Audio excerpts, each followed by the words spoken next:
Welcome to Cary, North Carolina, home for the Raleigh Flyers. I'm CJ Colicchio along with Josh Smith as the Raleigh Flyers take on the Austin Soul.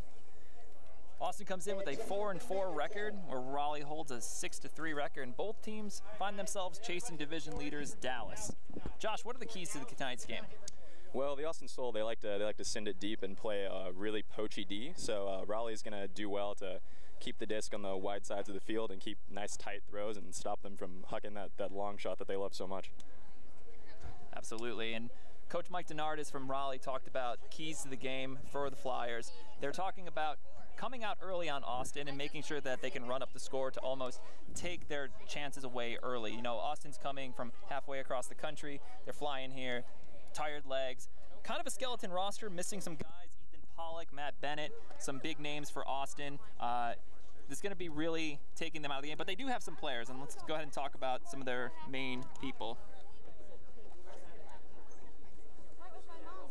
Yeah, number 23, Kyle Henke, the leading goal scorer for the Austin Soul. He's got 28 goals. I'm trying to replicate a lot of those tonight, definitely in the deep space. We got Chase Cunningham, their main handler. He is a gunslinger, I know, athlete for Texas. He's got 39 assists. He does have 34 turnovers, though, in terms of how many discs he's thrown away. Conservation of greatness. Absolutely. He's going to be somebody who's going to be taking a lot of shots. And Mike Denardis talked about how his role with the team, you know, he's a guy who makes a lot of good throws. He's one of the many lefties here that Austin has. I guess they breed a lot of lefties down in Austin, but it's somebody to watch for. We've also got Rory Orloff, the second leading goal scorer with 23 goals scored. Very solid downfield player. Yeah, he actually was. I know that we watched the Austin stream, you know, as we're on the Flyers, and we were watching the game. And Orloff was getting a lot of mentions that game. I think he had like 9 goals in that game when we went down to Texas, and you know, he was an anomaly because, you know, he might not be the biggest or the fastest guy out there, but he gets open, makes plays. He scores 23 times this season. For the Flyers, we're looking for the main three. We got 25 goals apiece between Jack Williams, Misha Freistatter, and Jacob Fairfax. But when Jack Williams isn't catching the disc for a goal, he's throwing it. He actually leads the Flyers in assists as well with 34. And Jonathan Nethercutt, who hasn't been featured in most of the games this season, is right behind him with 28. No surprise there. Nethercutt, dominant thrower, the last season's AUDL MVP.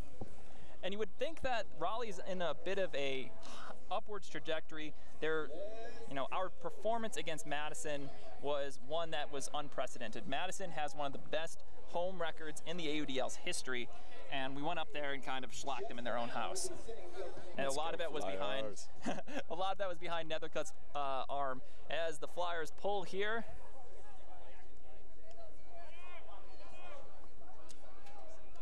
disc centered to Aubrey Davis to start the game for Austin Soul. And we see the Flyers coming out with a little bit of a junk, a little double team action.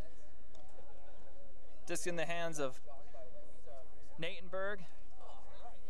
And we see a big hammer over the top. Oh, and unfortunately Kyle Henke's not able to come down with that one. It's a great break for the Flyers, looking to do damage early. The problem with the Tampa game, like CJ told you earlier, is we didn't strike fast enough, hard enough, and these guys are coming off a long road trip. And Bode's going to take a shot here to David Richardson. Oh, and a great play.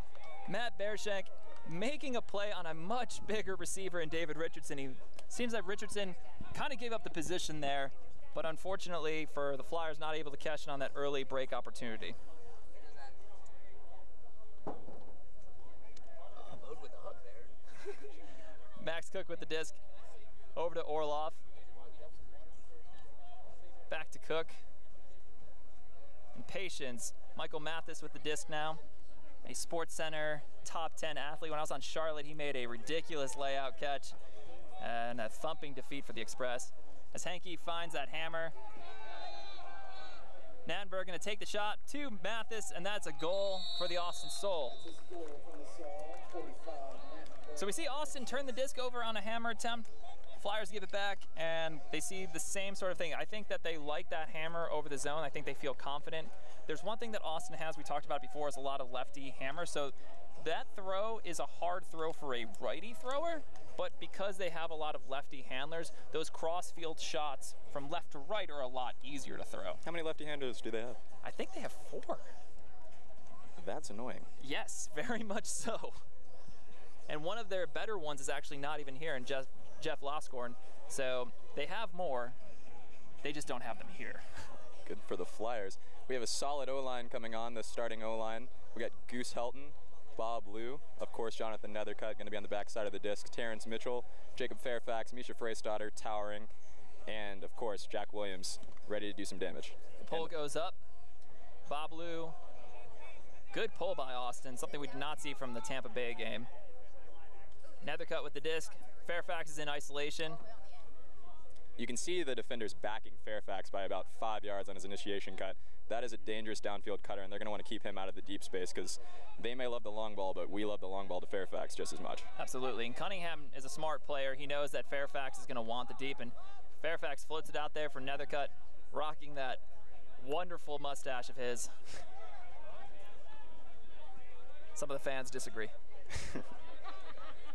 Bob Liu's going to take a shot for Terrence Mitchell. Streaking tons of space, and that's how it's done. And I feel bad for Corey Micah because that is not going to get D'd. What a great throw. Break side huck from Bob Liu finding Terrence Mitchell. Flyers sending up that D-line ready to go. Yep, and the key there was just patience from the Flyers. They swung it a couple times, a couple high throws off the release.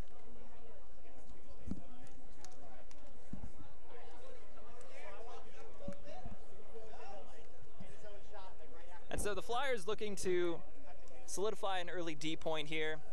Brett Matsuka, Mike Pannoni, Jakeem Polk, Josh Hartzog, Justin Allen, Shane Sisco, and of course rookie Johnny Lynch, who had a monster layout bid in that game against Tampa Bay. And then following it up with an incredible bid against DC. The kid makes plays. Great pull from Noah Saw hanging in the sun for the sole to pick up. And we see Aubrey Davis with the disc now. Cook. And Johnny Lynch streaking. Oh! Great defense by Johnny Lynch. Johnny Lynch almost getting Michael Mathis, trying to get his own SportsCenter highlight. Yeah, oh, and Orloff not getting the disc there. Noah Saul is going to take the shot. He floats it up. Hankey in defense. Pannoni rises up and makes the play. The former Buffalo Hunter and Pittsburgh Thunderbird, Mike Pannoni, using his speed to accelerate from his defender there. Good recovery D by Hankey. Flyers go up 2-1 on an early break.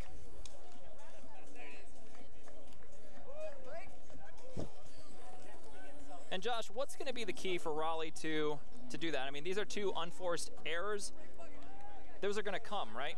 And if we're going to hopefully cash in on those unforced errors, that means they're going to start taking more shots. And that's going to kind of be like a domino effect. But yeah, we're going to see a cascading effect on that for sure. We know that they're going to be coming trying to play poachy, and so we're going to be trying to play a really tight lockdown for sure throw game. And if we can get them to shoot like they like to do, then we will definitely be more victorious than that. Pull goes up from Noah Saul again. As the sun is shining down in Cary, North Carolina, is a balmy upper 80s evening here. Perfect for ultimate. Chase Cunningham with the disc. One of those lefty throwers. Double team applied. He scoobers over the top. A little awkward for Chris Brooks, but he's able to keep swinging the disc, finding Ryan Bigley. It's an unfortunate name to have in this presidency. Chris Brooks again. Cunningham. Nice inside break. And Austin's off to space. Outside the goal line here. Looks like Raleigh has dropped and gone into man. Bigley with the throw, but I guess he got fouled there. Yeah, the full extension backhand around. He went to draw the foul there. Smart play. Here in North Carolina, especially in the triangle, we call that the Stephen Poulos. The fall down backhand. Oh, great switch in the end zone. Oh, not enough. And Cunningham beats him up the line. Cunningham from Bigley. And it's a hold for the Austin Soul.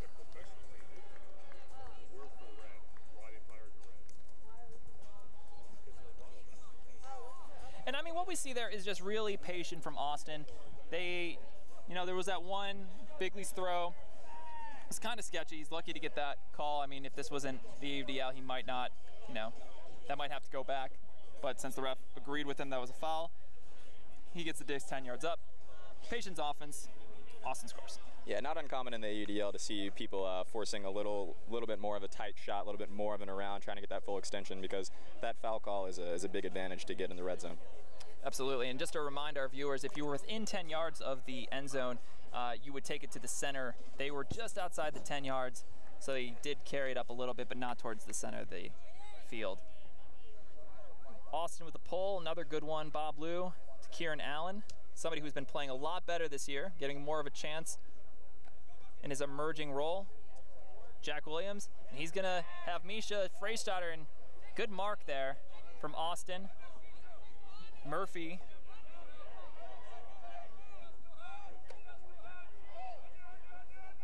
Little contact on the mark from Murphy. Yeah, we're seeing Seoul play a little bit tighter than the past few points. None of this junk now. They're tightening lockdown on man. A picture-perfect scooper from Nethercutt, finding Allen. A little give-and-go action. Oh, and a really nice layout D from Cunningham.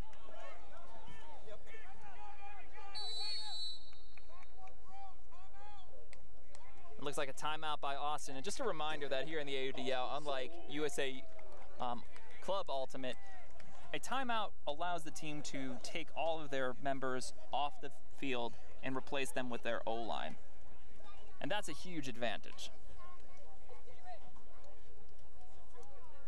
What do we think Austin's going to be throwing here with probably putting out an O-line, definitely an initiation play in the works? What do we think we're going to see? Probably something where they're going to want to isolate their cutters like Mathis or Cunningham and give them a chance to make a play down the field. That's if Cunningham stays on. I don't know if because he was on that point for D-line, he might save. I think they're going to look for Hankey maybe deep here. You know, he's their leading goal scorer and he's a big target. You might see him stretch the deep. It's definitely probably coming from Purcell or Cook. There's been the people that have been having the disc in their hands at times. So let's see what they're going to throw out there. And you see Orloff moving down the field. And like I said, he might not be the biggest guy, but he definitely scores goals for this team.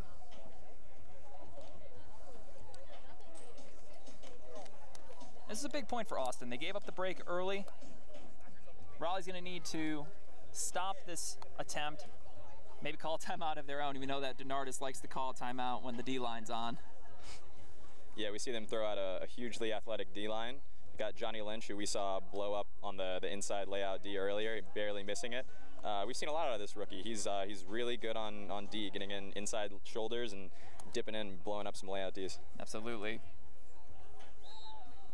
We see a split cut and a huck coming up to Hankey. David Richardson in pursuit. David Richardson, just misread it just a little bit. Hankey scores to regain the break for Austin. That's 3-2, and we're back on serve. And we saw, I mean, that's a pretty basic split, what we would call a split cut. The back of the stack would go to one side, the fourth in the stack would go to the other side, and the third would go deep. And since each option to the sidelines wasn't there, higher stall count comes up, we see a shot there from Austin. And it works out. I mean, David Richardson caught up the ground. Looks like he mistimed his jump a little bit. And we know David Richardson. He's going to go out there. That's not going to upset him. It's just going to make him want to work harder for the next one. Yeah, he dominates definitely in the physical game. We see him getting to the spot quickly and posting up and using his body to be a very physical player. But when you get separation like that, it's hard to make up ground and play chase, catch up on that disc. Absolutely, and we know D. Rich from practice. That's gonna fuel him to get the next one that goes up. D. Rich is a manimal. Ain't no two ways about it. That's right. Less than awesome pull from Austin this time. Bob Lou and Nethercutt, Terrence out in the space being guarded by Cunningham, or excuse me, that would be Cecil. Terrence with the disc. Jack Williams doing a dance out there for Cameron DeFteri. Nutt with a huge swinging throw to Misha. He's able to get it. Kieran Allen swinging. Little dump. Good fake by Williams. Another assist for Williams finding Fairfax. Very easy from the Raleigh Flyers. Yeah, Fairfax collects his 26th goal of the season. Many more to come. Absolutely. Jacob Fairfax with a nifty grab.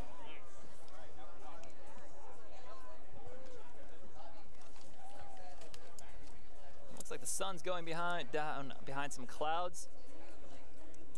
A little bit of darkness to cool off the night sky here in Cary, North Carolina. The crowd's settling in. A beautiful, just early summer night, even though it's not quite summer yet. You wouldn't know. It's been about 90 since May. It's been humid since May. That is true. There was like one really nice day of spring. It went from winter to summer in a day. Welcome to North Carolina. Captain Noah Saul putting up a huge pull to the middle of the field. Natenberg with the disc now. And he throws it around to Hankey, who slides to make the catch. Biershank with the disc. Over to Davis.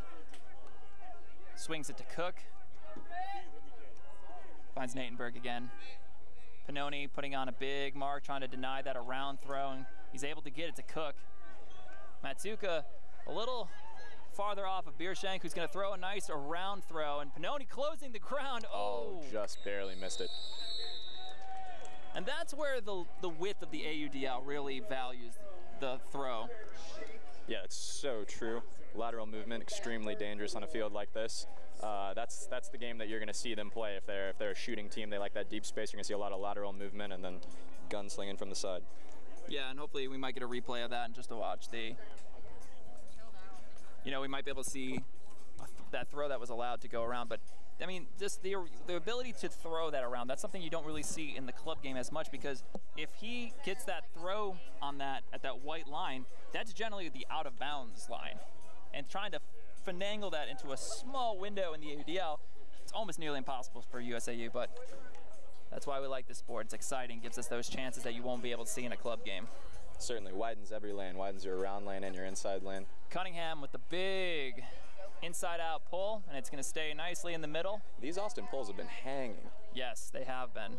Very impressive pulls from Austin. It's a little windy in Austin, and not windy tonight as Jack Williams takes off Deacon. Fairfax is going to take a shot, and not guarding Jack Williams is not the best strategy in the world. He's been known, CJ, to put up some numbers. And I feel bad for Purcell. I mean, I've definitely been that guy to be burned by Jack Williams in practice and competitively. So I know how that works. I think there might have been a miscommunication between Purcell and the other guy.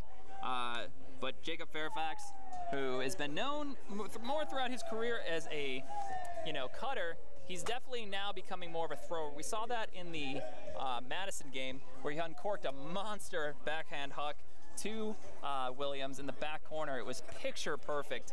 And, that's one thing they talked about in his college game was like, yes, he's an incredible athlete. He can cut deep. He can sky the roof off of anybody. But is he a good thrower? And he's like, yeah, sure, I can throw. He's showing it off right now. He sure is. And like we were saying with the size advantage of the AUDL field, when you can put a monster bomb out there and let it hang for space, then the athleticism can really come out, and we can see these athletic matchups. And we see the junk again, and Noah Saul is just going to eat that one up, and he's going to float it to Josh Hartzog, who all right. He is very happy, let me tell you. Putting those deadlifts and squats to good use as he rises up to make that play. And that's a quick break for the Raleigh Flyers. Talk about two extremely committed conditioning athletes. Hartzog and Saul, the assist and the goal on that play. Those guys are in the gym every day for sure, blowing up the group me. We've seen many selfies from those two. I will say that, Josh Hartzog is one of those guys who, the first year when we were both on the Flyers together, he and I both didn't play as much, and I think that really fueled him to hit the gym, to do those extra sprints, to run and throw every day, and now he's a guaranteed starter. I mean, that really says a lot about his character as a player, and it shows on the Frisbee field. And your commentary skills, CJ. Let me tell you, I have never been better.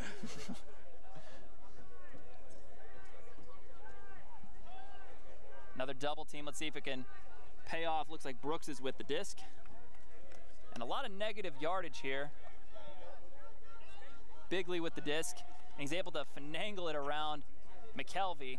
who is just a workhorse for the Flyers. Coming over from Jacksonville last year, him and Misha. Everyone talks about Misha as the big addition to the Raleigh Flyers. It's good to know that McKelvey has also been really, really good as the D there from the Flyers. And on the goal line again, and Matt Bode finds it.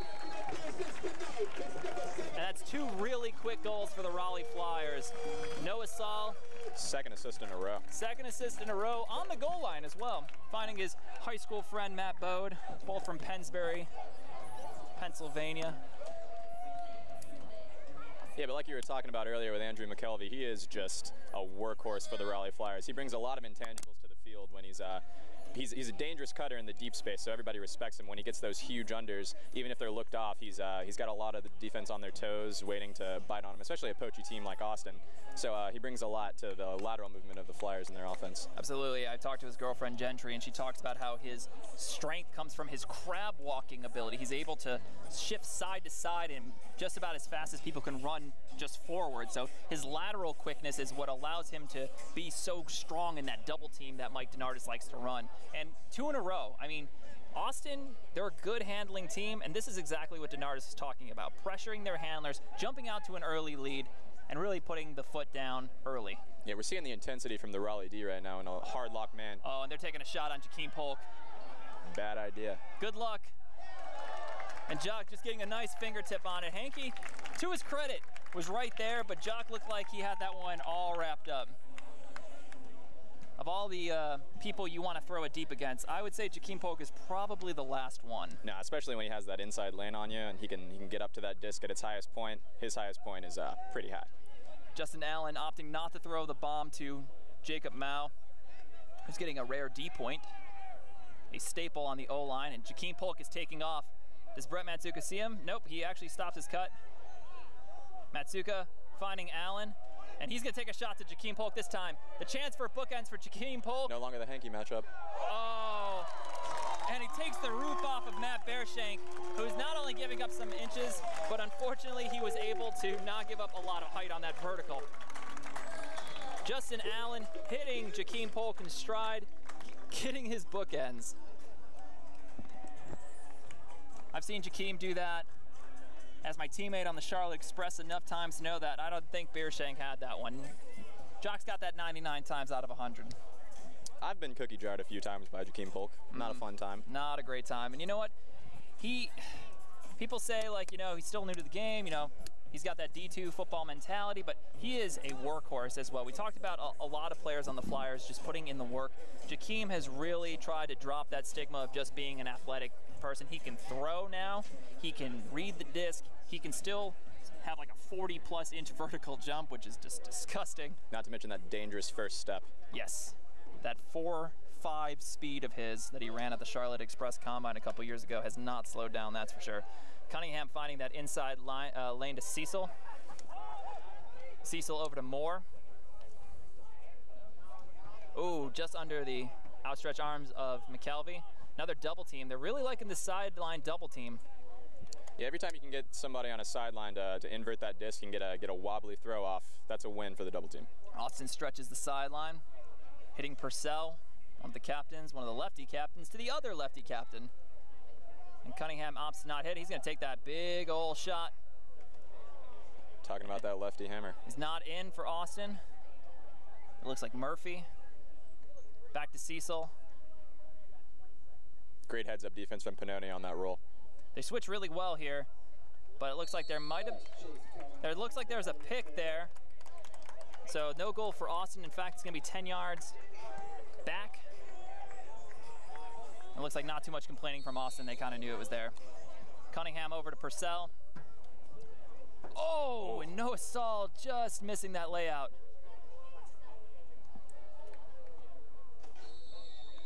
Very intense red zone defense from the Flyers as Noah Saul bids inside with just a little bit of momentum. And with 3 minutes and 2 seconds left, Raleigh up 7-5. And I mean, that's a good point for Austin. You know, they're really trying to, if they're going to get that double team, they need to kind of expose that hammer space. And we're seeing Cunningham being the guy who's taking those shots. Him and Purcell are going to need to use their lefty hammers to blade over the top of the Raleigh defense.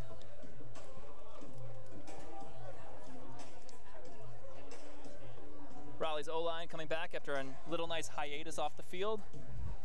And we see Brett Matsuka, Goose Helton, who I saw getting his toe wrapped up a little bit. I know that he's been nursing somewhat of a broken toe, which is just nauseating as somebody who doesn't have any broken toes and can't run as fast or jump as high as him. I'd like to think that Goose Helton would break all 10 toes before he would stop doing something that involves physical fitness. That is true. That is very true. Recently won gold medal at Beach Nationals with his friends on Humiliswag, McKelvey and Freischauter on that team as well. Nethercutt with the disc, and he's going to take a shot for Fairfax, and he's going to float it up there. And Fairfax, and he's just doing what he does best. Credit to the defender there. Unfortunately, Jacob Fairfax is pretty nigh unbeatable in the air. The top 5 Callahan candidate in the college ultimate season from the University of Charlotte. Going up and making that play, Raleigh up 8-5. And that's really Jacob Fairfax's strength. You know, he's fast, he can jump. I mean, he's just the prototypical ultimate player that you would want to have as a cutter. Dangerous athlete. That goal actually just put him over the top for the leading goal scorer for Raleigh. A feat that will probably be contended between him and Jack and Misha over the next couple weeks as we get late into the season. Justin Allen with his patented flick pull. Right on the goal line for Cook to catch. Soul coming out in a sidestep. And we see Beershank out into the lane and opted not throw from Davis, who hits Cook. Over to Natenberg, excuse me. Back to Cook, and we see kind of this is what Raleigh wants. There's not a lot of good downfield cutting, and with this handler staying in the lane, he's being prevented to hit those throws that might be open just for a second because of the poached defender over the top. Double team applied by Raleigh. Cute little scooper over the top there from Natenberg. Around, finding Beershank. And now we see Raleigh doing a little bit more pressure defense. Natenberg opts to not throw the around. Whoa, great scooping catch right there from Orlov, who throws through the contact, and a goal for the Austin Soul. Orlov to Mathis. So we're going to need one more contestant for this dance-off, age 12 and under. And for Raleigh, not every point is going to be a break, and sometimes it's going to be a point where you play good defense and they make good plays. I mean, there was a really nice catch from Orlov on the sideline, and then he threw through the contact and was able to get a goal. I mean, that's not a bad defensive point. You got to expect that a very good team like this is still, like, they're going to make plays.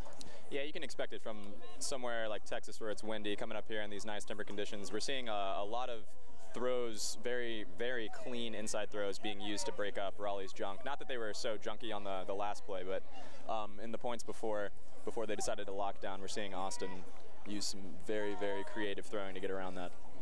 Absolutely, and if you're Austin, you're okay with this right now. You know, you're the traveling team, you're behind a couple breaks, but you're right in it. I mean, Raleigh hasn't done something where it's been like we are not able to progress through their D-line. As we see Jack Williams getting a big chunk of yards. Cunningham able to go, and Goose Helton's going to take a deep look, and Williams gives him a pump. Swings it over to Nethercutt, who throws it a little carelessly almost. Freischauter able to caress that.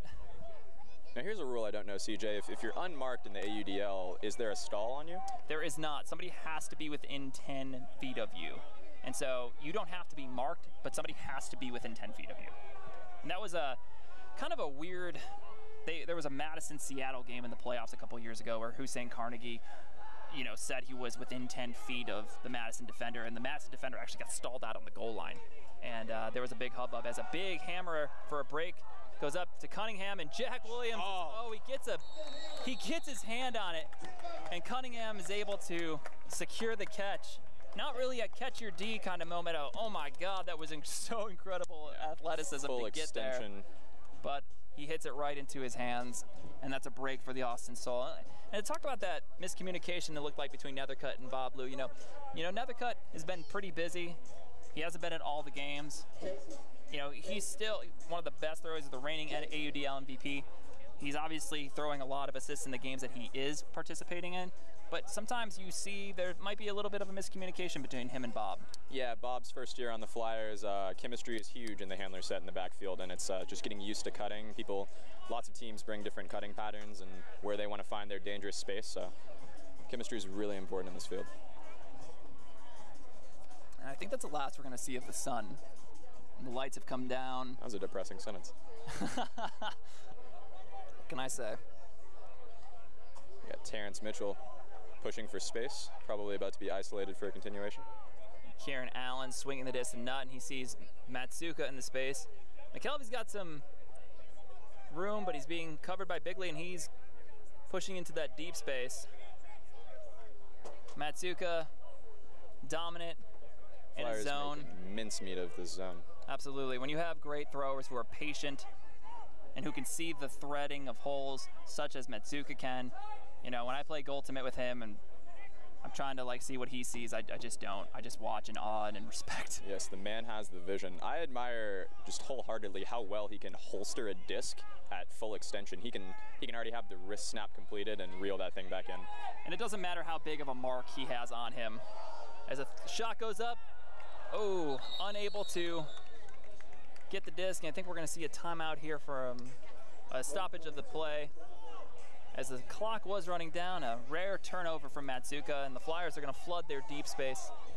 And we're going to see a jump ball here, more than likely from Austin, a double team from the Flyers.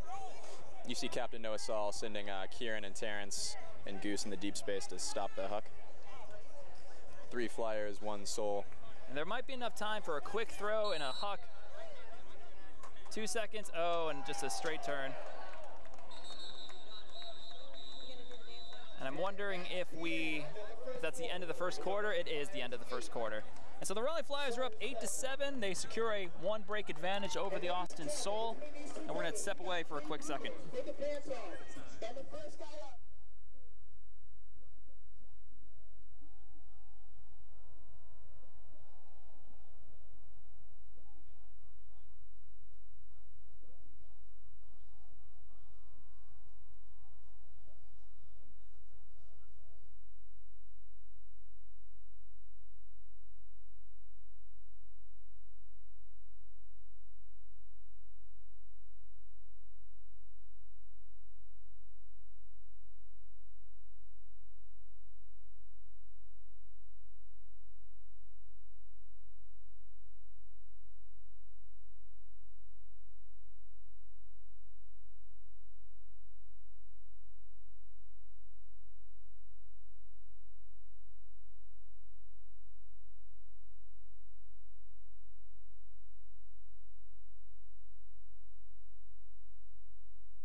And we're back for the second quarter. Raleigh Flyers receiving the pole, up 8-7. What changes do you think we're going to see in the Souls defense coming down on Raleigh right now? I honestly wouldn't change anything if I'm the Souls defense. I think that they're playing well. I think that they could be a little bit more patient and not trying to... Raleigh, we know what the game plan for Raleigh is. They're going to try to sucker them in with in-cuts and blast deep. What Austin needs to do is to be patient. They need to react and let Nut and Bob not do what they want, but essentially pressure them into making the bad throws that we've seen them with miscommunications. If I'm talking about Austin's offense, I want to see more hammers over the top. I want to see them make Raleigh stop going away from their double team. To prove, like when Raleigh moves the disc through Austin's zone, Austin kind of goes away from that. Yeah, great point. And Raleigh's defense has been kind of suffocating at this point, especially in their own half, where we've seen the 2 drops right outside the Austin's goal line. As Bob Liu and Brett Matsuka go back to work from their previous quarter, where the quarter was cut short by the time. And we see no Nethercut on this point. Massive swings from the Flyers in the backfield as they look down, waiting for cutters to gain space, but it's hard with that wall of defenders in the zone that Austin's thrown. And we see good spacing here by Fairfax. He's kind of just sitting in the middle of the field looking for that blade over the top, and Cunningham is quick enough to make up that ground. We also see Richardson going through that area and a sketchy hammer over the top, and he's able to get it to Misha. Yeah, that was Brett Madzuka taking it upon himself with a hard upline cut and then a hammer to make some space while the cutters were struggling downfield. Looks like they've gone man, and Jack Williams throwing it to Goose Helton, who, if he has a broken toe or not, he's still very fast. Raleigh up 9-7. You know, CJ, I know from personal experience that geese are fast. I've been chased by a goose. Not a great time. Yeah, except this one is a lot bigger. He's a lot nicer. Geese are kind of jerks. This goose is nice. You heard it here, folks, live from Cary Wake Med Soccer Park. We hate geese. That's right. We are Flyers, but we do not like geese. Noah Saul going to be pulling. Defensive line for the Flyers includes Shane Sisko, Justin Allen, McKelvey. Looks like Josh Hartzog, David Richardson, and Matt Bode. A solid defensive line. Lots of experience on that line. Only one rookie, right? Andrew McKelvey? That's right. McKelvey, of course, putting a couple years in Jacksonville before coming here, but he is a rookie on this team. That is for sure. He's not a rookie in a D-line. No, definitely not. Flyers starting out with the double team. Yep, going back to that double team that we were talking about, and Orlov able to puncture that. You see Nattenberg with a big throw. Crossfield to Davis, over to Cook. The Flyers are not shying away from this double team. They really think that this is going to work, and it has been, but it has to be tighter than that as Orlov's able to sneak it through to Cook. Another quick one to Nattenberg, and a hammer attempt from that, but he opts for the same third hammer over to Hankey. And Hankey's going to take a shot, and it's David Richardson territory. Oh, and unfortunately, a nice defensive play by David Richardson. He gets a finger on it, but it pops right to Michael Mathis for the second kind of defense that we've seen that many points where a Flyer gets his hand on it, but it pops right to the offensive player for Austin. Reminiscent of Williams' defensive play a few goals ago. Absolutely. A kind of risky shot there from Hankey. Maybe not the guy on the Austin team you want throwing that throw, but Mathis is definitely one of those guys you want receiving it, if that's going to be the case. Impressive recovery speed from Richardson. He's one of the fastest players on the Flyers, so if he's barely getting the ground on that, you know that one's pretty much unguardable. When do you think we're going to start seeing some fatigue from the Saul or from the Flyers? Well, it depends on how they take care of their bodies. I know that, you know, the Flyers train us pretty hard and to beat fatigue in these long AUDL games, and depending on how Austin's train regiment, the AUDL is hard on anybody. You know, you talk to somebody who plays club and you play 4 games a day versus an AUDL game, and some people tell you an AUDL game is way harder on your body than 4 games at a club tournament. It's a big field, lots of space, lots of time for your defender to make you work for it. Speaking of work, a high stall count from Bob Lou. He's able to hit Matsuka in the hand, but he wasn't able to squeeze it. And Cunningham with the disc now. Austin looking to tie up the score at 9s. Walter with the disc. Bigley outside the goal line. And he's going to take a high stall count throw. It's going to fade out. Just able to stay in. He has a lane, opts not to throw it. Flyers clamping down on that force side lane, making sure that that last second throw can't be put in the end zone. Austin right on the goal line. Richardson to Cunningham, who droops a hammer over the top, finding Walter. And Austin has tied this game up. And this is what we were talking about. If I'm Austin, I'm not changing my defense. I'm allowing myself to see what Raleigh's going to do about it. I'm going to let Raleigh try to beat us and do what we're trying to do here. And it's working for them.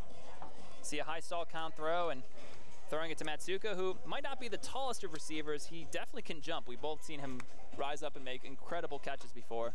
Only able to get a fingertip on that one.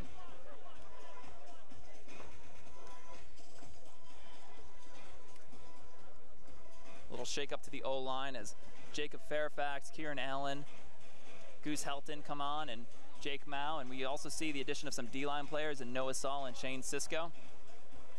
Can't forget about Goose's headband making an appearance. That's right. It's an important accessory item that we don't really see here on the Flyers anymore. Talk about the intangibles.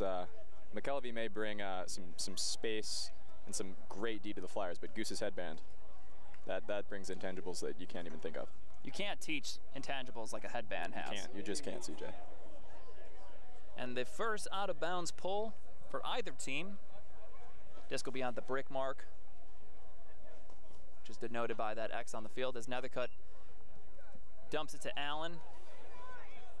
And we see this junk look again from Austin. And Raleigh's just going to try to move this as fast as they can through the zone. When we were in college and we broke through a zone, we used to call it off to the races, because we knew that if we could get off to the races and beat the people in the zone, that more of their people would be behind the disc and we had an advantage. The AUDL, it's a little bit harder because, first of all, people are faster, but also they have a chance to, you know, swing the disc. You can clamp your zone still down. Nice throw there from Sisko. Is Raleigh going to really want to play that fast-paced offense, considering you're afraid of the mistakes in the handler set? I guess we'll find out as Goose Helton, that was pretty close to a Calvin Johnson type of play there. He caught it and tapped the ground and dropped the disc so fast. Could have been considered a drop if it wasn't careful.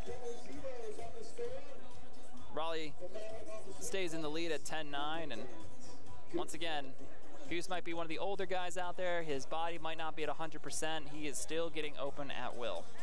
It's the headband. It's the headband, CJ. Do you think he wears one on his toes? I think he wears one every time we don't see him. That's fair. He showers in a headband. That is a conspiracy theory I can get behind.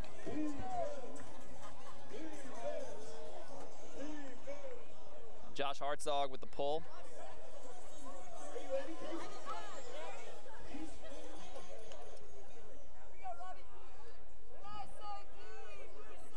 And I think he liked the Austin out-of-bounds pull so much he did decide to throw in his own.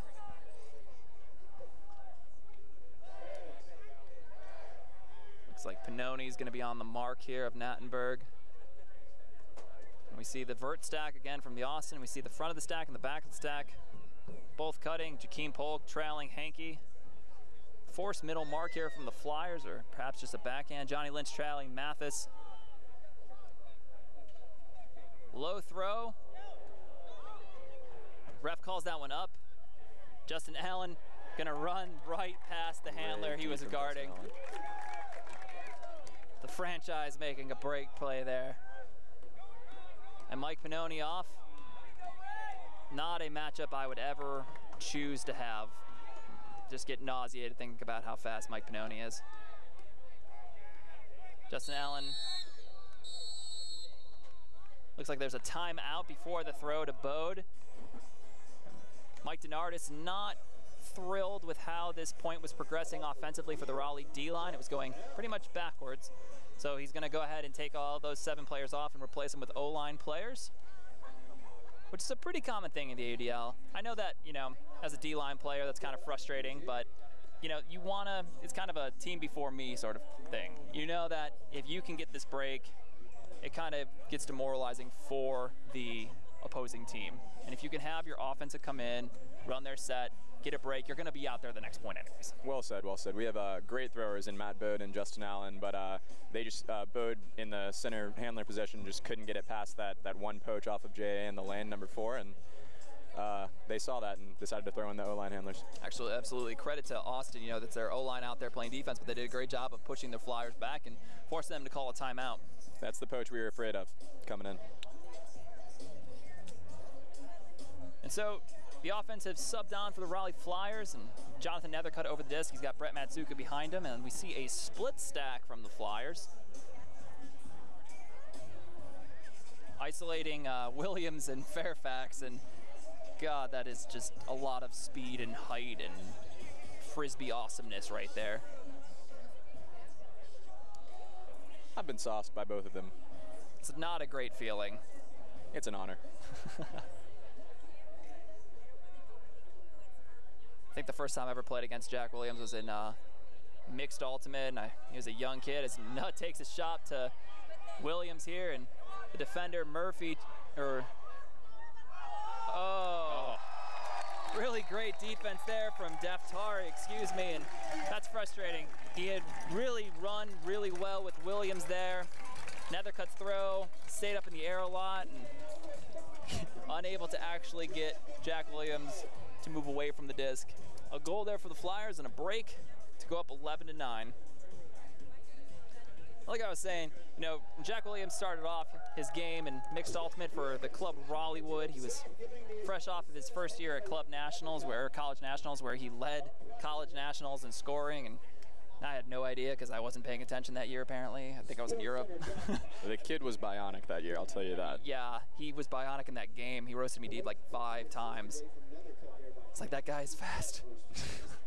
He's fast, he can jump high, and he's one of the assist leaders on this team. Absolutely. He's also starting to lift this year, so now he's getting faster and stronger.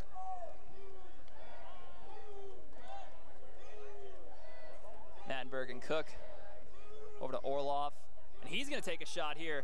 David Richardson sneaking into the backfield. Great heads-up help defense from D-Rich, recognizing that fly pattern and getting on the inside of it before the streaking soul could get to it. Love the smackdown from D-Rich. Testosterone. And Josh Hartzog's going to take a shot for Johnny Lynch, and Johnny Lynch is just going to run past his defenders. The University of South Carolina ultimate. Just amazing play from that alumnus right there. My God, he was able to run past not one but 2 Austin defenders. And when Josh Hartzog has that disc on his backhand side, you want to just cut deep because he's going to throw it.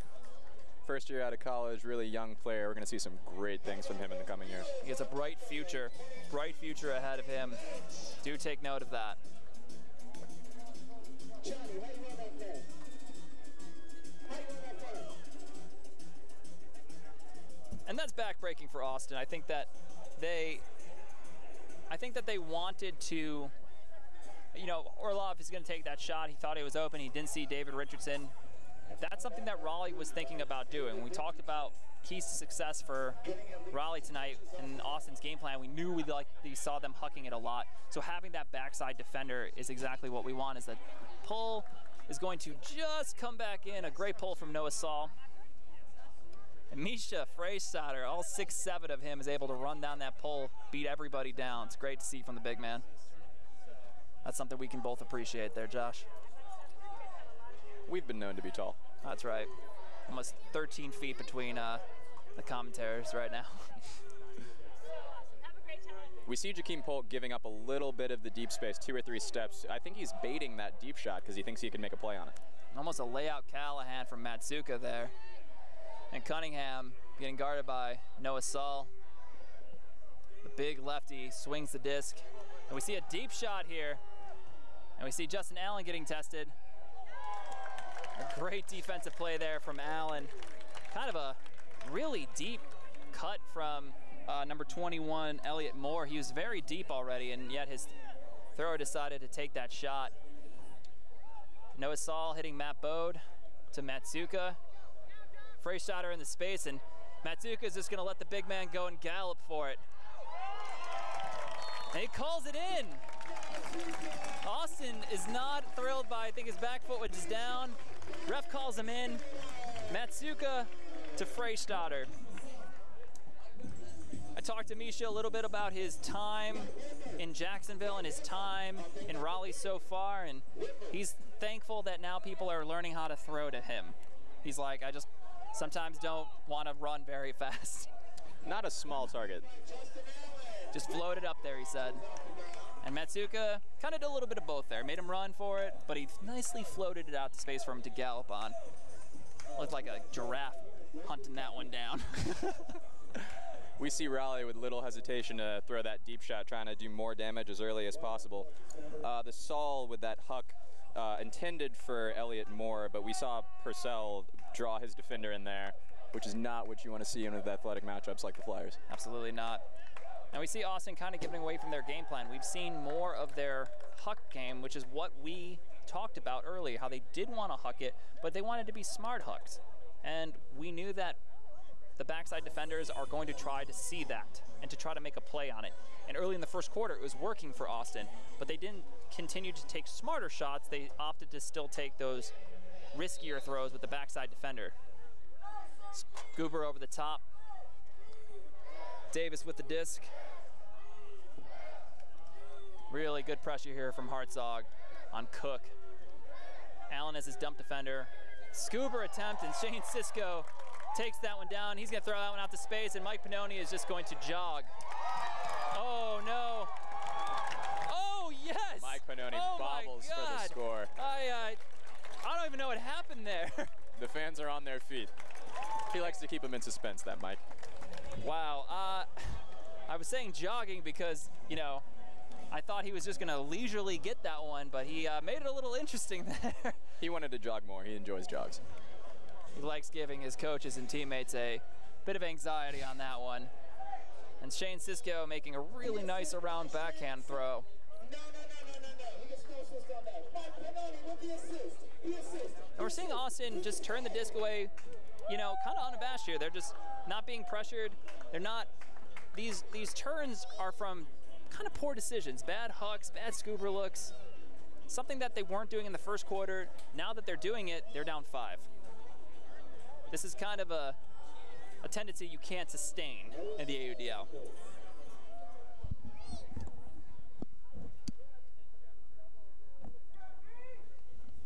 As we see Purcell with the disc, finding Cunningham. Mathis with the disc. Excuse me, not Mathis, that would be Richardson to Purcell.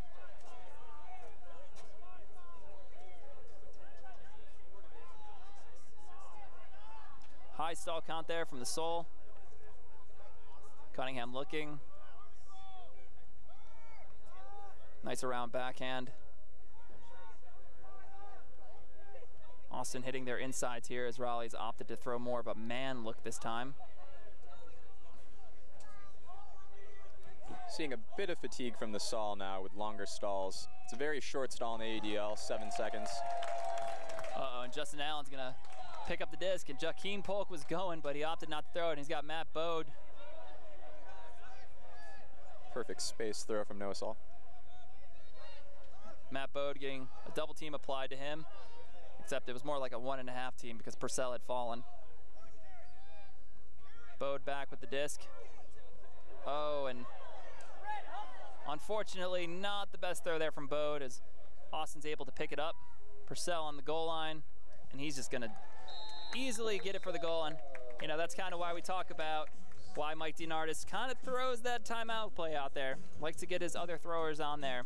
It's unfortunate from Bode. He's a good thrower, we know he is. Kind of missed that one. On June 25th through the 28th, that's 4 days, the Raleigh Flyers and the Raleigh. Yeah, that was Austin's first goal to Raleigh's 5 in a row. Starting to see a little bit of life out of the Soul, but we're also seeing fatigue and that their stalls are getting a little bit longer. You see them hesitating on the arounds, not taking the first look shots that are as wide open as they were at the beginning of the game. Absolutely, and Adams, number 27, Adams making a really nice play on the dump defense there, and he's able to mack it a little farther than he had to run, and Purcell picked up the disc, gave that man his bookends. And with 4 minutes and 11 seconds left, the Austin Soul are behind 4 points, and they opt to roll this one out as the Raleigh sideline knocks the disc down, and Jonathan Nethercutt is in no rush. I think he's seen enough double teams, and this is actually a case they just want to put it on the sideline as he throws it to Misha Freistadter.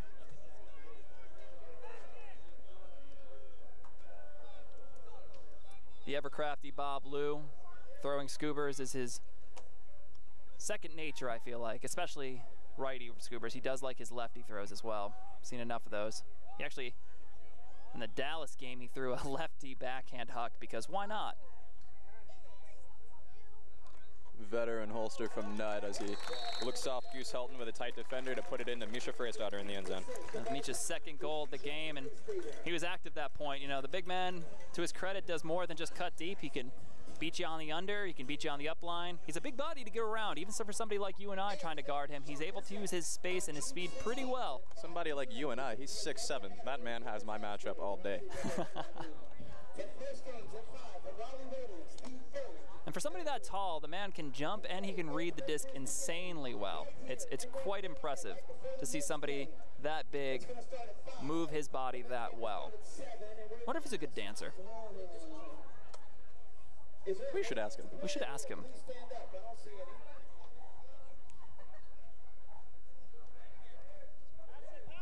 And Noah Saul putting up the disc here. Big towering pull from the Flyers.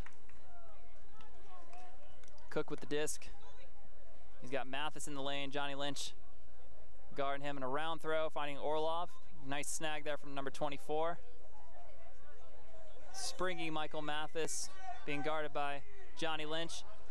And a round throw to Cook. Flyers doing a great job defending that upline space. Oh, and the offensive line cutter Jacob Mao is now in the game. He's going to play a little D-line. A staple on that team's O-line, getting a rare chance. Oh, and David Richardson with an incredible layout grab with a baseball slide on his side to make up for that not-so-great throw from Jacob Mao. D-Rich actually wears baseball pants to games. He knows what he's doing. He does. He knows what a lot of his game is. I mean, to be fair, this is probably the nicest grass you'll ever get to play on. It won't hurt as much as, you know, some other surfaces like turf or really sketchy grass. But gorgeous grass here in the Wake Med Soccer Park. Absolutely. Just pristine. We're lucky to even, you know, be able to throw on this before the game. We got the best fans down here celebrating that break. That's the Raleigh hangar, known for their bucket-breaking breaks. Messing up this nice grass. Maybe that's why Wake Med gets mad at us. They love us, we love them. Absolutely. Cunningham swinging the disc, and he's going to get it right back. Flyers with Junkie D again. Absolutely. He's had a good game tonight, Cunningham. I know he's a bit of a gunslinger. He's made a lot of good decisions tonight, a lot of good inside breaks. You know, he's a big frame to throw to. He's hard to defend because of his size and his speed.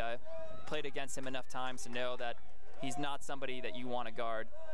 You talk about the size and speed, but then also throw the dynamics of a lefty in there. Cunningham gesturing downfield to pull cutters out of his space. He wants isolation. As Purcell, he likes his matchup. Really nice cut, and he's looking for the hammer, and he's got it. A little bit of confusion from Raleigh there. Absolutely, a little emphatic spike from Elliot Moore to try to rally his Austin Soul teammates and start a little run of their own. They're still down 5.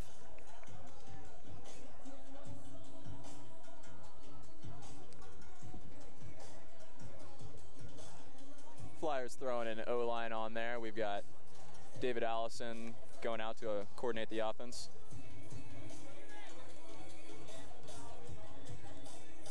Yeah, on that line we're seeing 00, the headband Goose Helton. We have the downfield cutter in Jacob Mao, Bob Lou on the backside of the disc with Kieran Allen. Of course, big man Misha Freysdaughter, the huge target Fairfax ready to streak deep, and Jack Williams ready to be anywhere they need him on the field. Is it okay to give a man who has a nickname another nickname? Can he be known as the headband? I thought Goose was his legal name, to be honest, until this moment. Word, okay. Jonathan's just a formality. It's all tax information. Yeah, semantics. Disc just ahead of the break mark for Bob Lou to pick up. And Bob Lou is somebody who has really added a new dynamic to this Raleigh Flyers team. He's very consistent, and he makes a lot of throws like that one that most people just don't have in their repertoire. But he does so very casually, very intelligently. He sees the field very well, and he exudes confidence when he's throwing the disc. Very true, very true. And like what you said in Andrew McKelvey's lateral movement, Bob Lou can move any direction at whatever speed he pleases. That man's lateral movement is something to behold. as a huge swing is aired out to him, and he is pinned on the home sideline, looking for some help. And Austin doing a really good job of separating their field, and Fairfax is still able to get up, and Bob Lew's taking off, and Freistatter not seeing him. Really good defense downfield from number 22.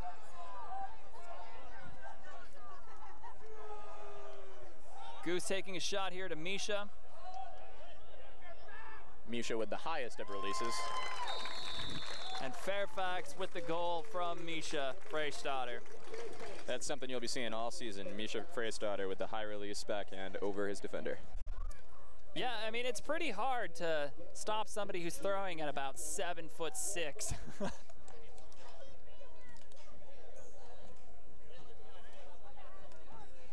You would think that the defender might be expecting that, but still, you can expect that throw and still not be able to do anything about it. Yeah, I expect him to be tall at all times. He's not going to get shorter anytime soon, that is for sure.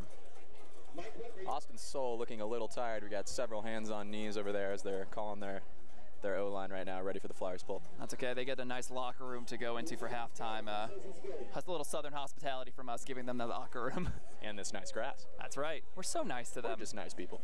We are we don't have the backdrop to the city of Austin like they do, so that's pretty cool.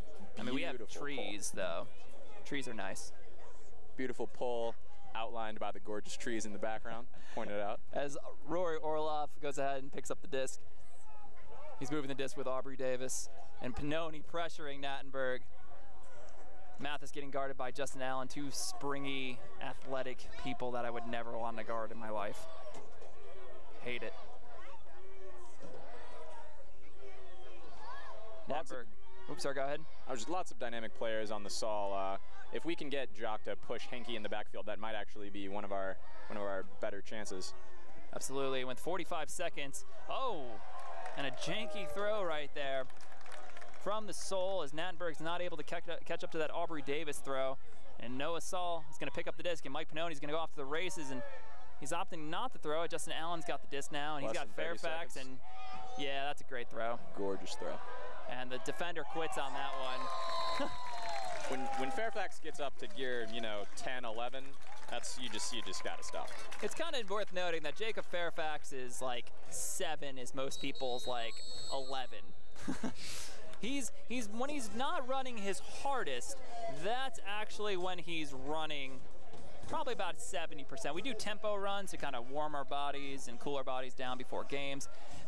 Jacob Fairfax's 70% is like me running for like if a cheetah was chasing after me. That man steps up a tempo. That was his second goal in a row for the Flyers. Coming down on D to throw a huge athletic line, trying to get a stop in the last 21 seconds of this quarter. Absolutely, and I'd like to just point out like how great of a coaching staff we are so lucky to have on the Flyers with Mike DeNardis and Dave Allison.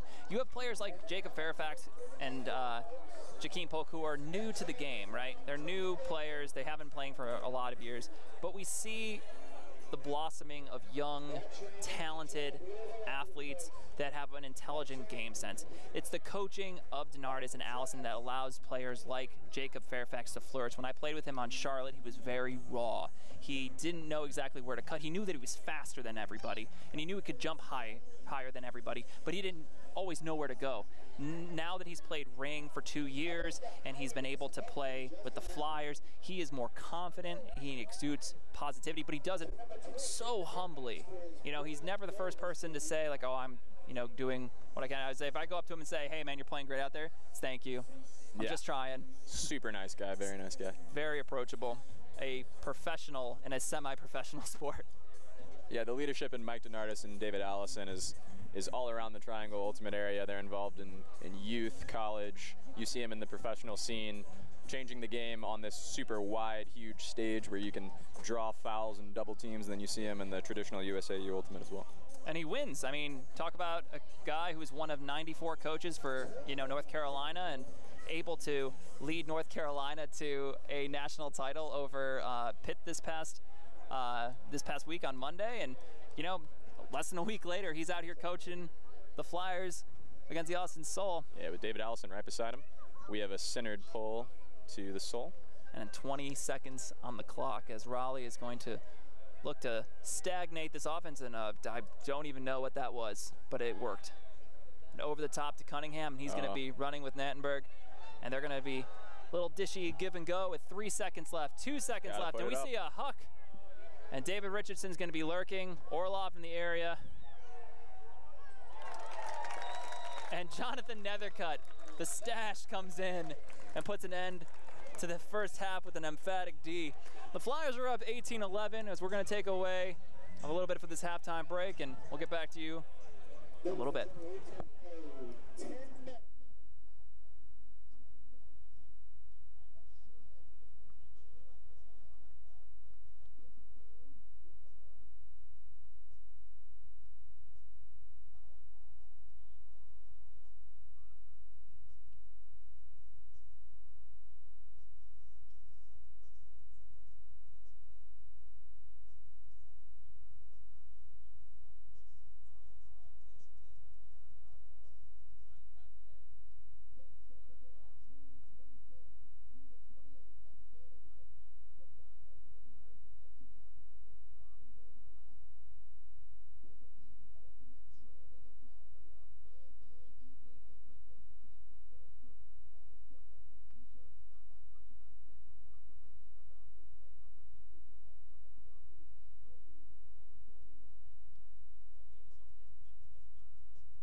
You want to be a champion. Of course, you want to be working toward winning titles.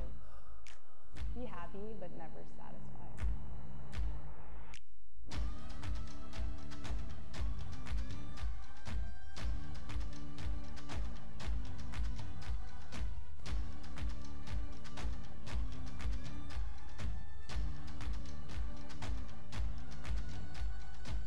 Better than ever.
And we're back here in Cary, North Carolina at Wake Med Soccer Park, with the Austin Sol getting a huge shot up the sideline to start their attempted hold here in the second half.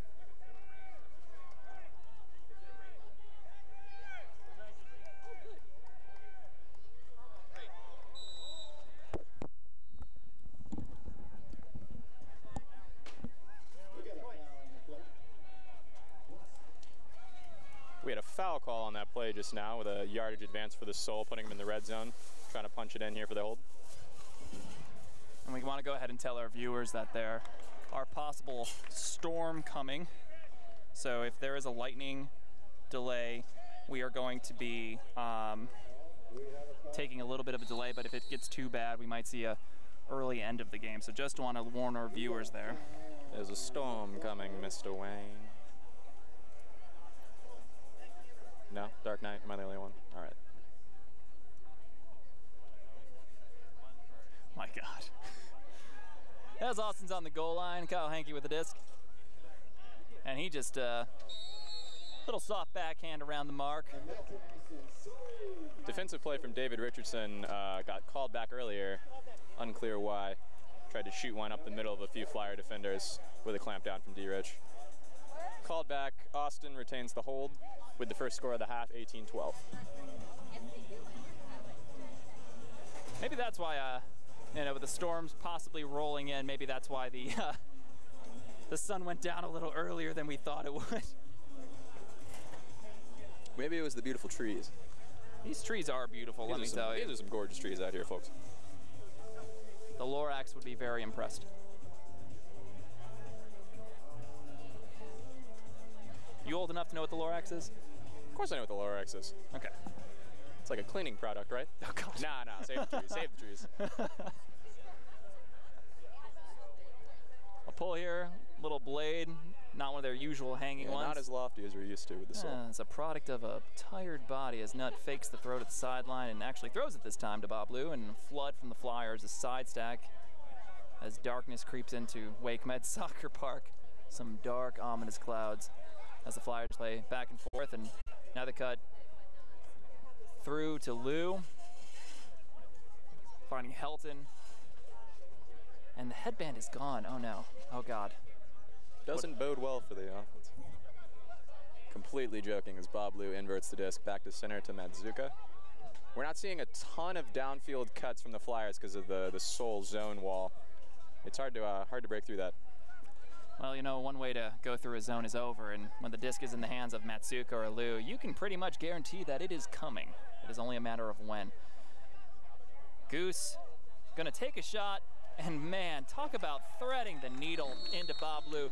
Those two know each other a little bit from their time on Machine and DC Breeze, and of course on Ring last year. Bob Lou and Goose Helton, that is chemistry you cannot coach. That is just earned. And by the way, we like to recognize our sponsor, the Dollar Store. As the score is 19-12 in favor of the Raleigh Flyers.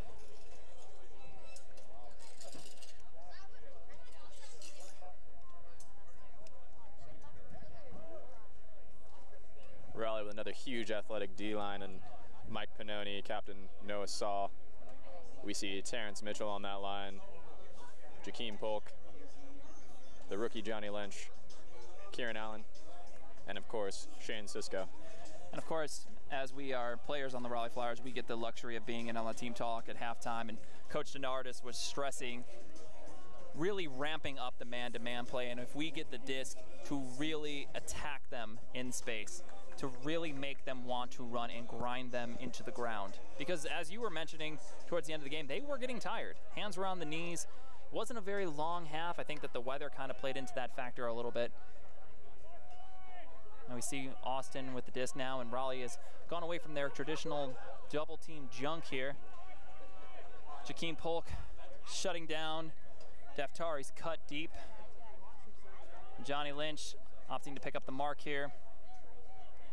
Adams with the disc now. Oh, the mark streaking on Lynch as he recognized the size mismatch.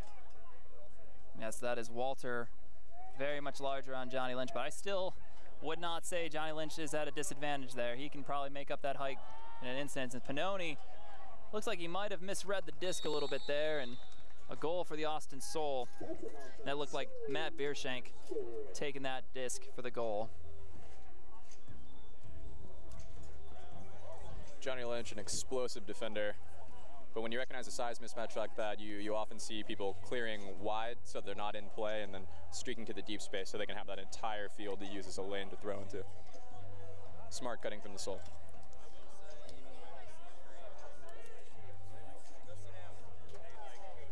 Tried and true O-line going out for the Raleigh Flyers right now.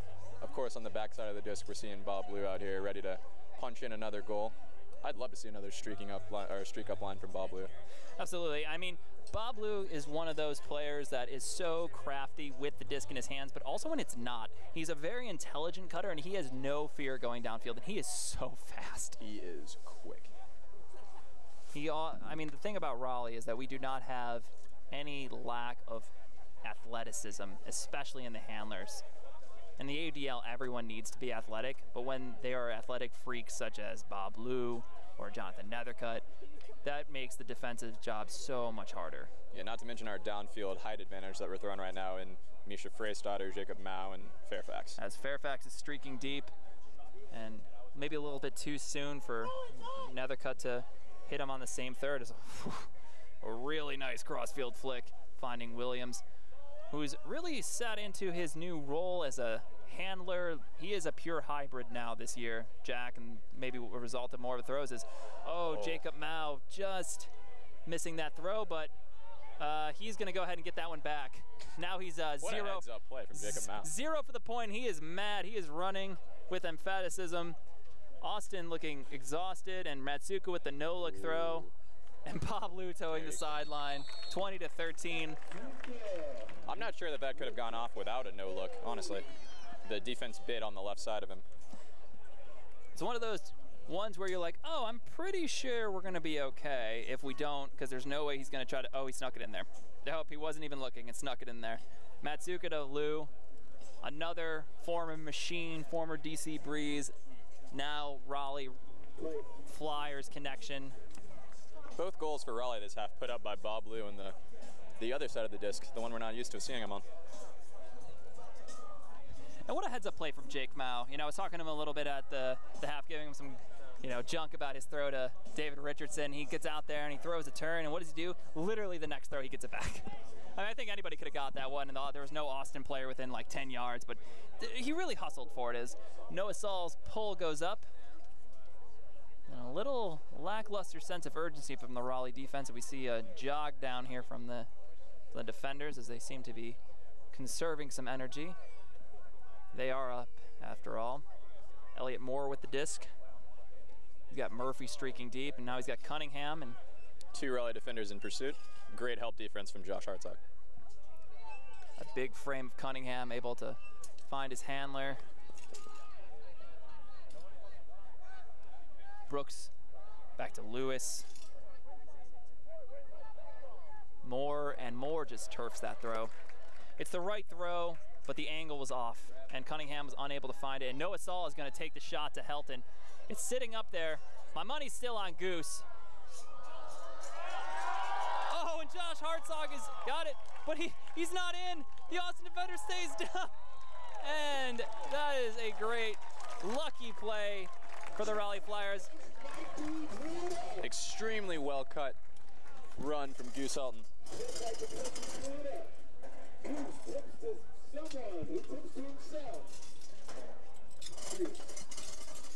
Sorry about the technical difficulties as we prepare for the possible rain coming Mr. in. Wayne. There's a storm brewing as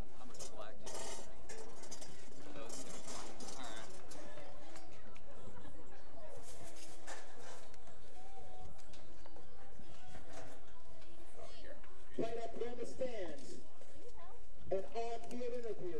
What's your name? Matthew. Who you root for? And who is your favorite player? Jack Williams. Great second effort from Zog to bring down that pass and complete it to Goose in the end zone. absolutely. As we see Jack Williams playing some defense and running down the pole, Mike Pannoni! Oh my goodness! Oh! Almost Mike an attempt at a Pannoni Callahan there. almost got to lay out Callahan as he read the swing throw from Austin. Losing his pants in the process, but an incredible athletic display from Pannoni, and the blade to Jakeem Poe, catches it with his wrist. And wow. If that had actually worked, if he actually got that, that would have definitely been our top 10 play of the week from the AUDL. There's no doubt in my mind. Absolutely, and a perfect punctuation of that play was another Williams assist to another Polk goal. Going to see tons more of that this season. And Raleigh really flexing their muscle. Their lead stretches to 9 points. And this is something that Mike Denardis really stressed about, pushing this gap of points between the two teams to a point where it doesn't matter if there is going to be a lightning delay. We want to make sure that we are emphatically putting down this team. That is the 3rd goal in a row for Raleigh.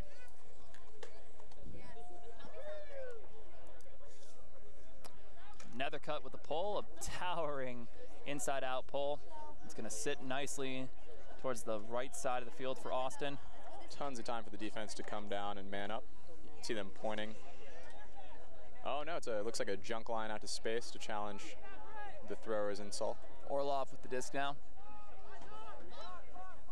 A lot of uncharacteristic turns for Austin tonight. I know in their game when we played them in Austin, they were, oh, wow. That's a very questionable play from the far side ref making that call. I think that's going to be an offensive foul. Not sure that will result in any sort of turnover, but that was a intentional pick by Orlov on Terrence Mitchell, denying him the ability. We saw a shoulder check to prevent Mitchell from getting the help D, streaking up to try and meet him in that space where that disc was headed. A little contact on the mark there from Matsuka. The Austin defender actually started back, or offender started back it up. He was like, no, this way, I followed you. Big swing over to Hankey. He's pointing, and he wants the hammer. Hankey with a hammer, huge hammer hanging out. He called for it, and Jonathan Nethercutt, using his size really well to box out the defender. It was a lot of contact, but just like in basketball, he went up there and made a play before and hit the disc before the body actually went up there. Great play by Nethercutt. He can beat you with his arm, and he can beat you with his shoulders, apparently, as Matsuka takes a shot to Hartzog, and Hartzog's going to rise up. He's going to throw a nice throw out there for the bookends. Nethercutt, another break for the Raleigh Flyers. 23-13. Yeah, we saw Zog attack the hips of his defender, get him shifted toward the orientation of the field. That was the least dangerous space, and then Zog blasts off to that open side where his hips are already committed to the other side. Great cutting from Josh Hartzog. And to the casual fan, you know, the throw from Matsuka might not seem like the best of throws, but because it has that tailing edge going back towards the middle of the field, that throw of the future, as Denardis calls, you know, it takes that defender's ability to make a play on the disc and it reduces it. Doesn't matter how big that defender is. The defender was big. I think it was Hankey. And Zog was able to outposition him because of the throw and go up and rise up to make the play. Very true, very true. Forces your defender to play on the disc at a much higher point than the offense has to. Absolutely. The throw of the future is here. The future is now. Big pull from the Flyers, trying to get their 5th in a row right now, running down to get this break. The Soul look off a deep streaking cut from number 99. That's right, Murphy making that cut there. He gets looked off, and Cunningham over to Lewis, and swing over to Purcell, who rises up to make that.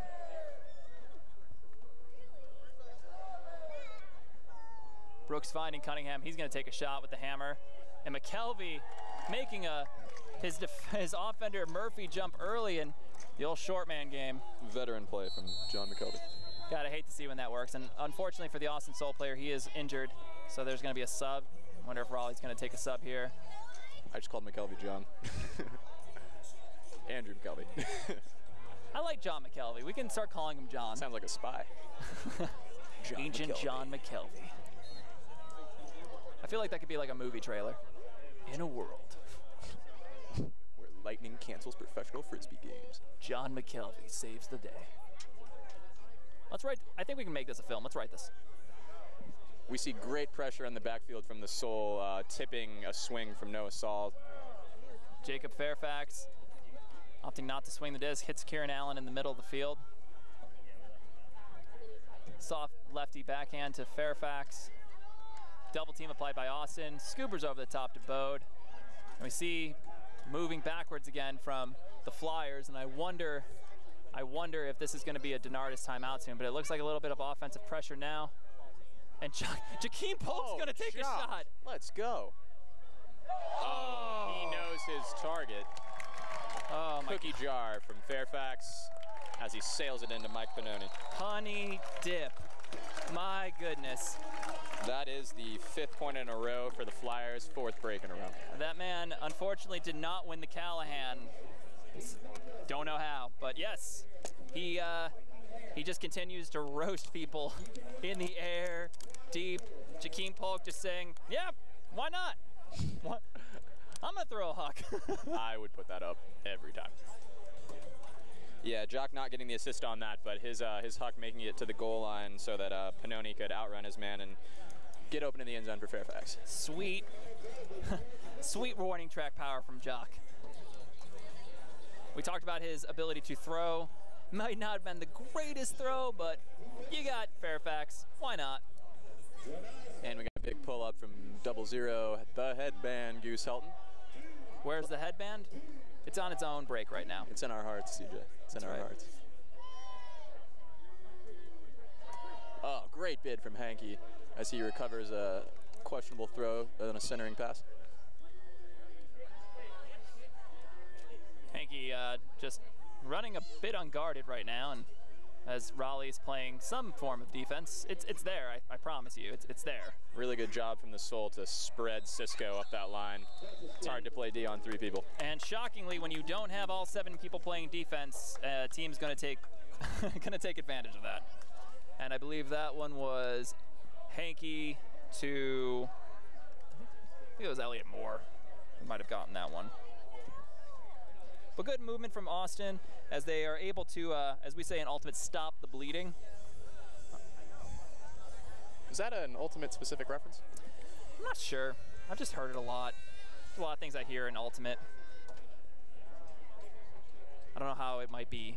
You know, stop the bleeding is like all about stopping breaks, but I don't know if you would do that for any other sport.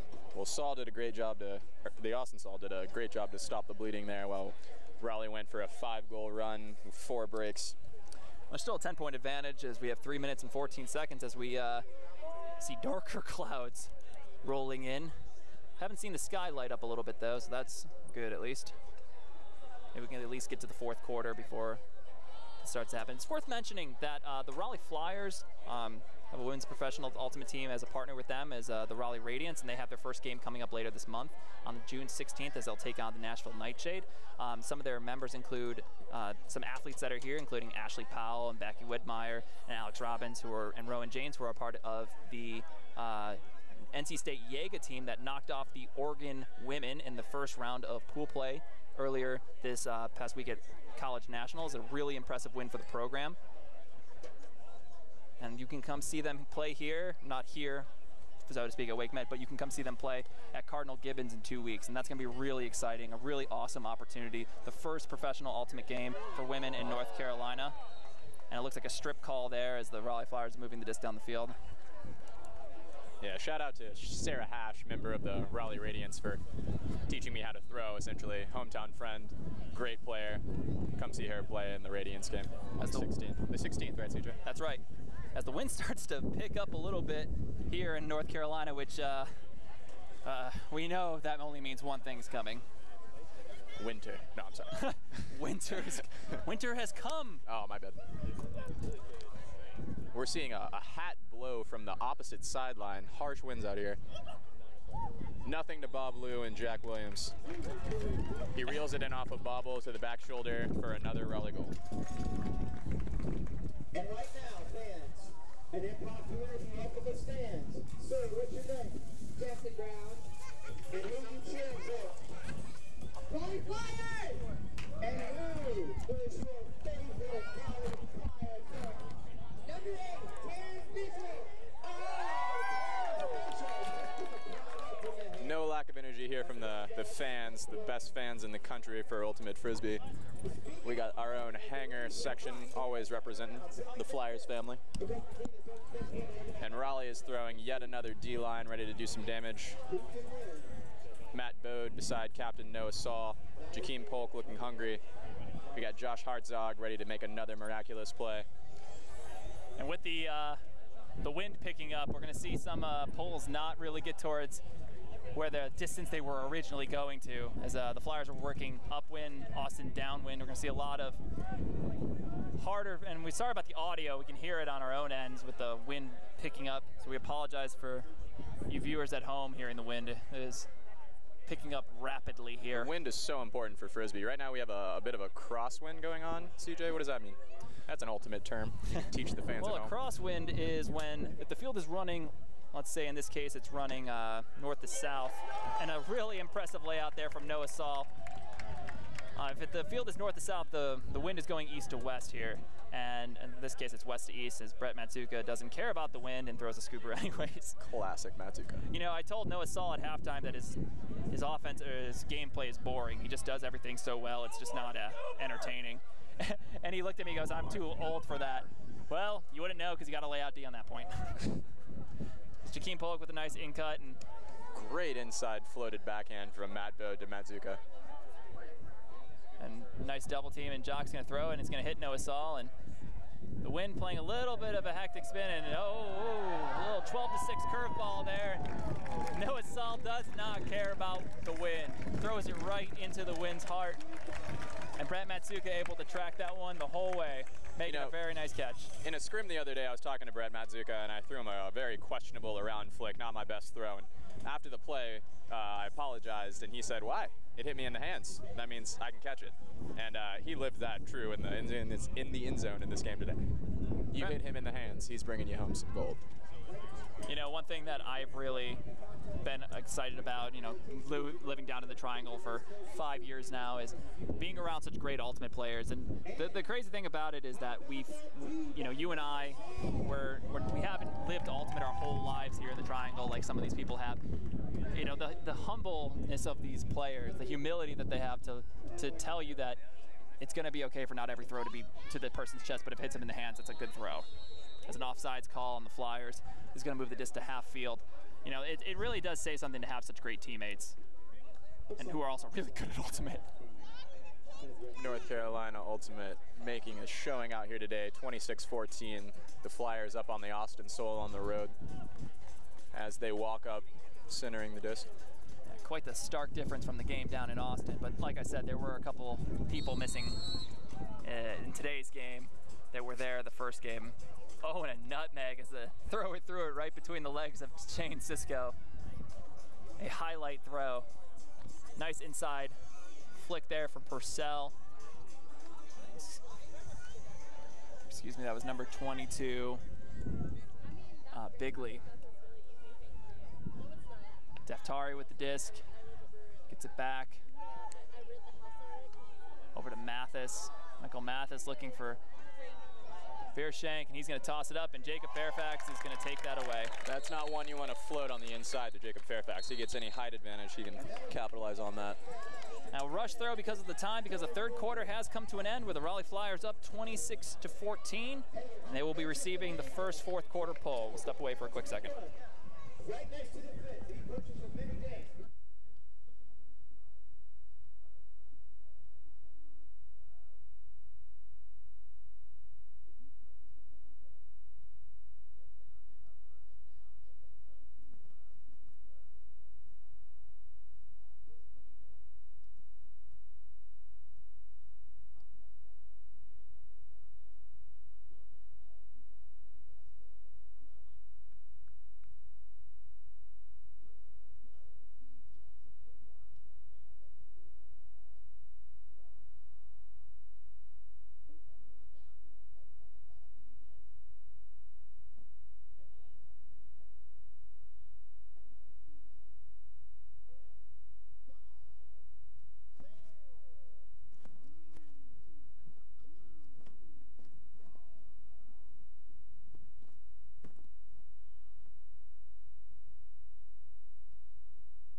back in for the last quarter of the game here at WakeMed Park in Cary, North Carolina. Beautiful trees, beautiful grass, no longer a beautiful sky as we're on the lookout for lightning and storms, possibly still in the future.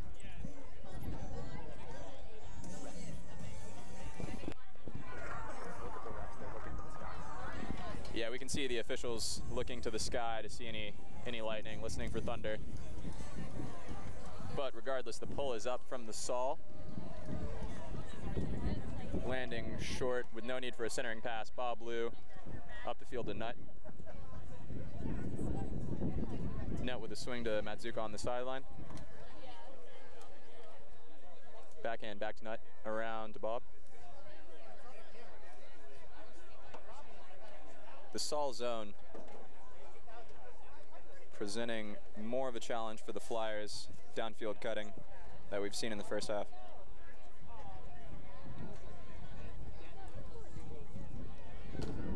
Huge flick huck up from Nut. Henke in pursuit. Oh, veteran D from Henke, barely tipping it before Mao can bite in on a drop shot.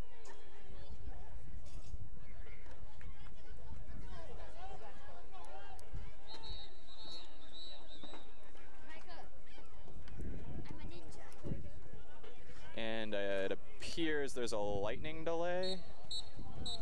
Yeah, we have some lightning spotted far off in the distance, so we're gonna go to a lightning delay here, folks. We'll be back soon. Looks like head referee Daniel Wong, referee Mike Garrett, Jason Weddle just called a. Is that a light?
And we're back after a very, very short lightning delay. I think there was some lightning that a ref thought he spotted. Anyway, Austin Disc with a large yardage gain on the fourth side. They're working up that fourth side lane, but a turnover thrown. And the headband by the coming wind. in there, making a nice play. 0-0, Goose the headband Helton. I love the double nickname. Jonathan Goose the headband Helton. More aliases, please. As Nut with the no look over to the headband. And nice run out to Misha. Misha probably not going to try to huck it there with the win. Nice undercut there from Mao. Probably one of the best cutters on this team. He's a quiet assassin out there. Smart cutter. Former Dark Side alum. A Mike D product. That's right. And Jonathan Goose, the headband, Helton, that really does flow well. It comes out pretty nice, I'm not gonna lie. I hope he realizes that is forever going to be a thing. It might just be for us, for him, but it will be a thing. While he's scoring goals for Raleigh, he'll be scoring goals in my heart. That was the most generic announcer thing I think I've ever said.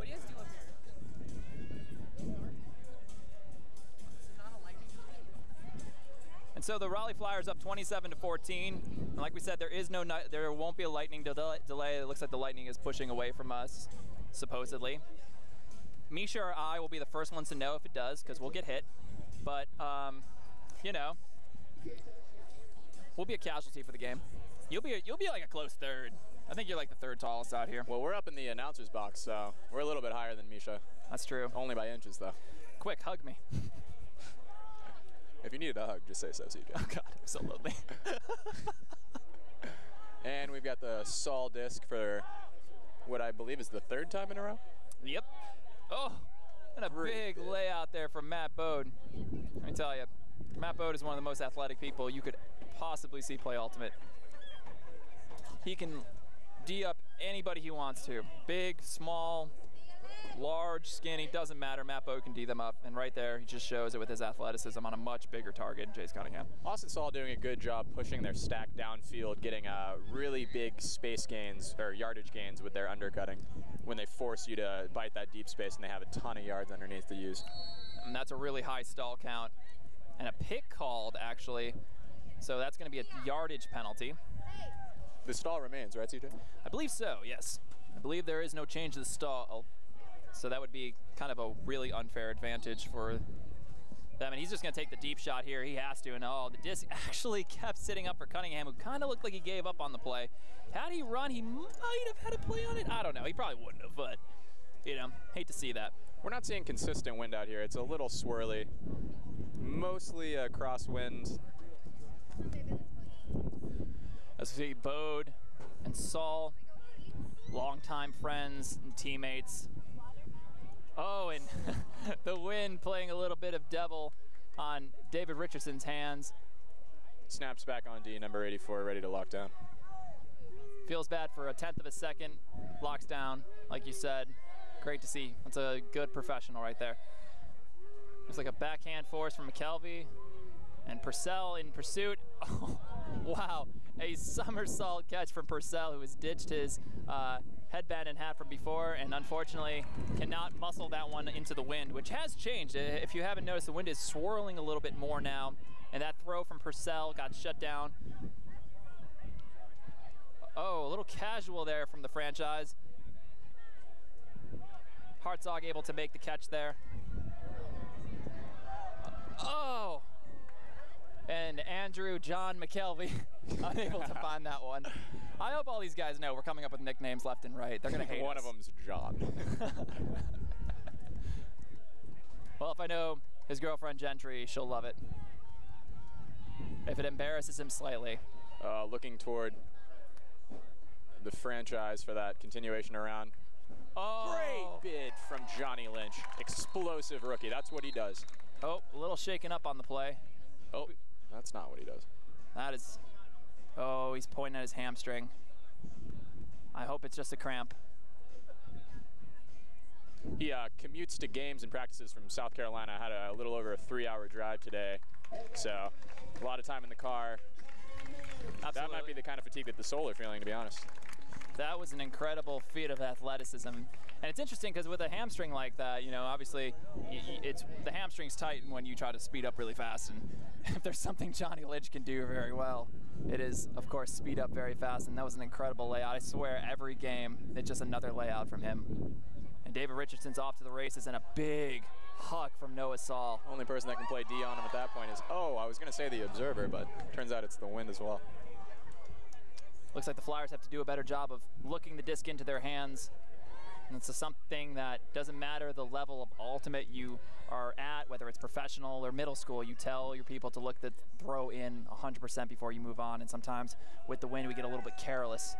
That's right. Also, never stop attacking the disc. Make sure you're moving toward it if you can, or else you'll get blown up by layout D like Johnny Lynch. That's right. This is a little coaching and commentary from CJ and Josh. Good shutdown there from Allen. Really taken away. It's hard to guard upline cuts from the backhand side, and he was able to do it no problem. And he just knocks that one out. Oh, really sweet, greatest attempt.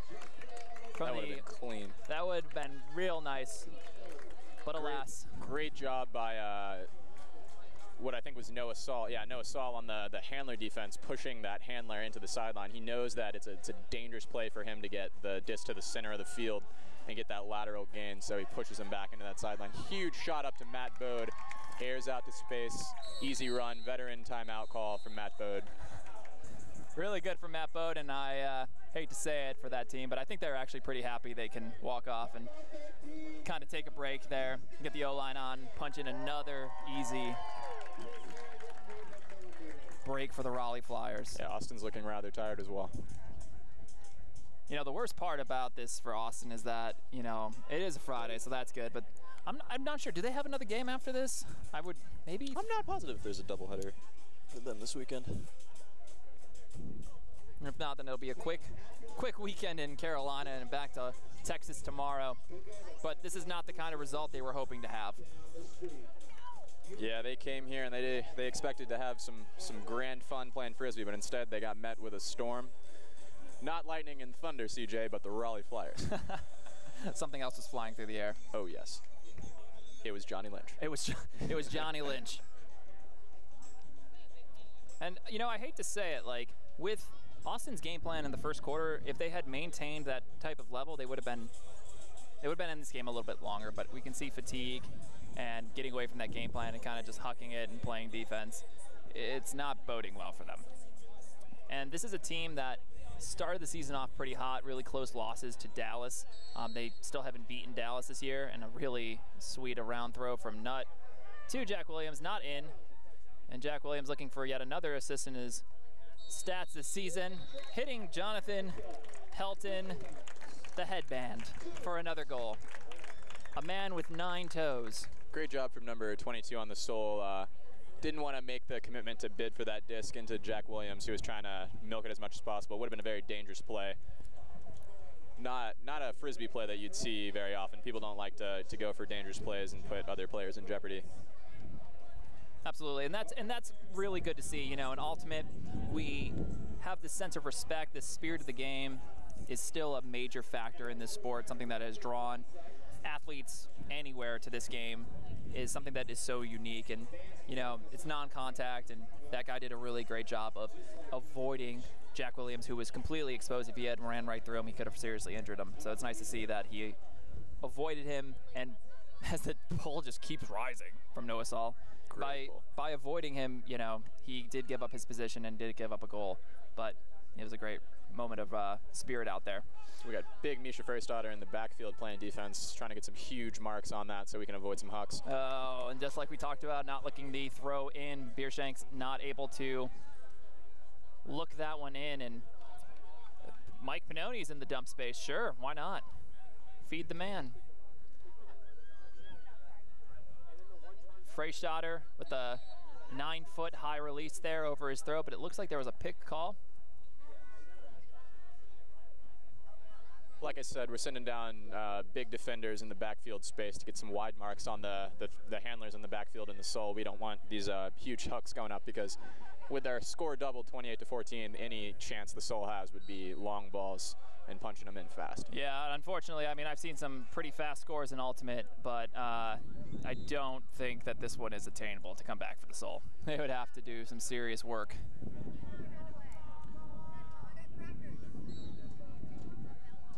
And Saul's on the goal line. Nice little upline cut. And the ref's not calling him in, so another delayed call from the ref. And Misha just drives past his defender, using his large body to box out the defender. 6'7" King Kong, leaving toppled Saul players in his path. I think I saw 3 bodies hit the ground. Do we have enough buckets? Are they running out? I don't think we've ever broken this much in a game before. There was like I think I won a game I was a participant in. It was my first year here on the Flyers. We beat the Express like 33-14 or something, and we broke a lot that game. I played a lot, so that must have meant we broke a lot that game. So I think we're getting close to this margin of points right now. This is a really impressive display by the Flyers on a pretty good Austin Sol team. They've had some really good results earlier in the season. It does look like Johnny Lynch is done for the night. I see his pullover over his jersey, so it looks like he's been taken out. Pullover over his pullover was actually right. A little bright light. Didn't know if that was a camera or lightning, but evidently just a camera. The franchise explodes, looking to challenge the swing around with what we thought was going to be a layout D, but instead just a pressure mark. Oh, careless throw. Doesn't get rewarded by the Flyers getting a Callahan. And he's just going to huck it. Oh, no, just kidding. A stall in the end zone. Kieran Allen still tracking the disc to no avail. A stall called by the ref.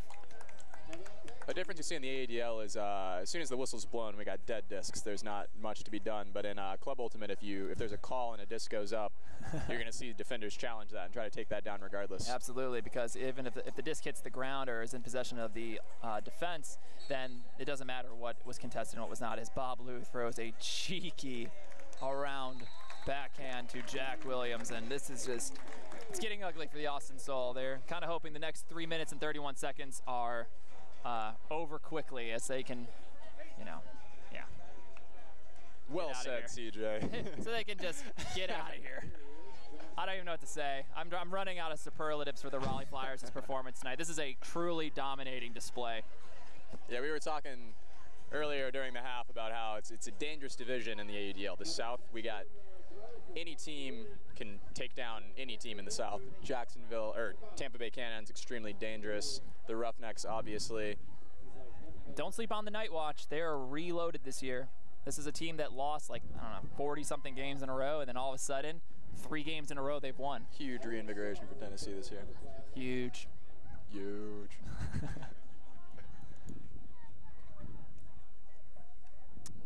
Mathis catching the pull to Purcell, who's opted to put the hat back on. Apparently he did not like his result of throwing that one to Noah Saul on that hammer. Must have been the hat. Must have been the hat. Must have been the hat. Great heads-up D from Mike Pannoni.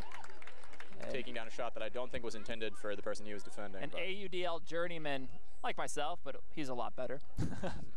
A 3-team veteran. And a good butterfly cut from Pannoni. Great layout attempt from the Sol.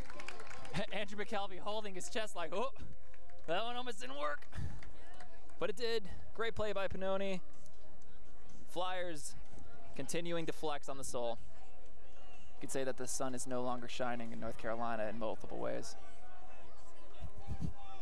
Analogies are tight. Analogies are on.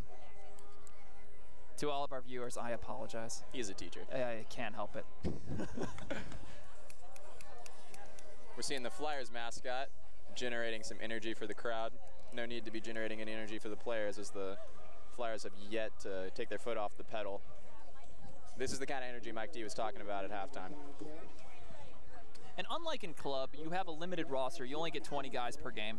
So it's not like Mike D can throw in, people who don't get a chance to play. He can't just look at, like in Club Ultimate, you have 27 people. You get people that, and if it's a blowout like this, you might see people getting some game time. But people like us might play. Hey, put me in, coach. I'm ready. I'm going to put my flats on. We're going to go. But in this game, everybody has to continue to play, and you see that the pressure hasn't alleviated from the Flyers.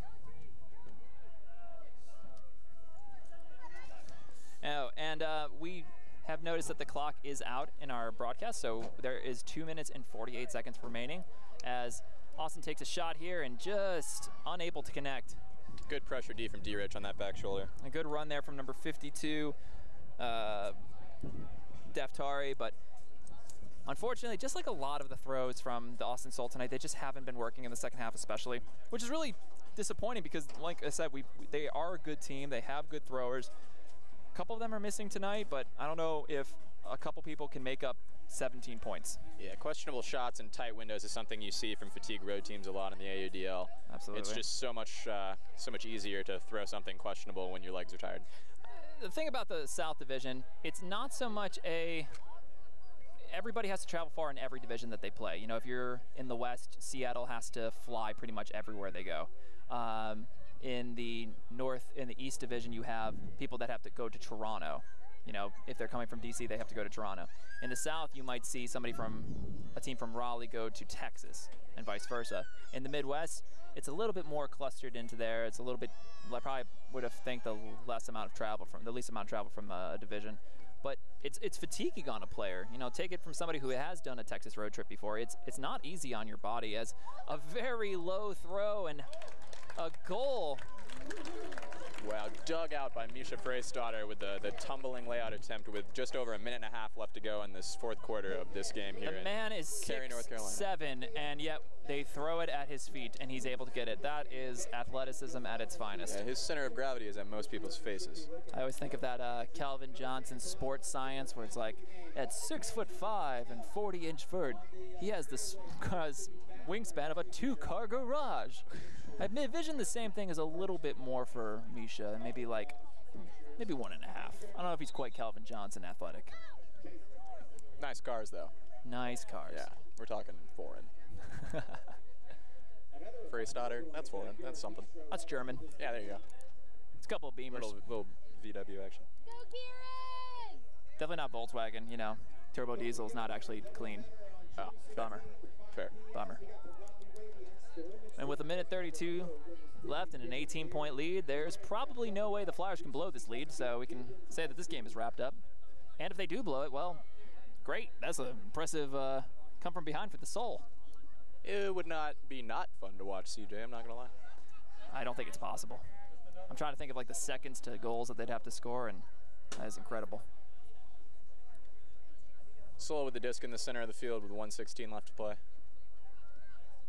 Amberg just getting stagnated by the Raleigh junk zone that they threw for about 2.5 quarters, and then once they started to pull away, they went back to a man, and now they're reaffirming their strength in numbers. Soul break it. Raleigh playing maybe a little bit looser than they did in the first with such a strong lead. And a nice around from there, and Shane Cisco gonna tip it. Oh, and it's not in. Orloff did not get his feet in. And he throws the disc into the net. A bit of frustration from Orloff. A little bit of frustration from Orloff, and he's going to get a unsportsmanlike call there. A delay of game.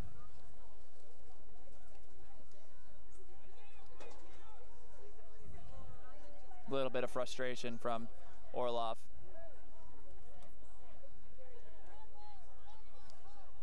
And the Flyers are going to get 20 yards on this one because it's a personal foul.